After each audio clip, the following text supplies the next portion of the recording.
முந்திய சபையில் நான் வருகின்ற காலம் வருகின்ற போது நான் யார், என்னுடைய நாமதேயம் என்ன, நான் எதற்காக வந்தேன், நான் யாருடைய பிள்ளை அப்படி என்று விளக்கம் எனக்கு தெரியும். நீங்க அமர்ந்திருக்கக்கூடிய மக்களுக்கு சொன்னால் விளக்கமாக புரியும். ஆகட்டும்.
அம்மன் ரோபவை இதோ வந்தேன் அப்படி என்ற சொன்னேன் அல்லவா?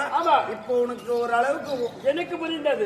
இருக்கக்கூடிய மக்களுக்கு அதாவது என்னுடைய தந்தையார் பாஞ்சால மன்னன். பாஞ்சால மன்னனுக்கு சில நாளவே குழந்தை இல்லாமல் சிருஷ்டி யாகம் இல்லாமல் போய்விட்டது. செய்கின்ற காலத்திலே என்னுடைய கணவரை யார் யார் காண்டிபன் என்று சொல்லலாம். ஆமா. இந்த அர்ஜுனனை மணப்பதற்கு ஒரு மகளாகும். ஆமா.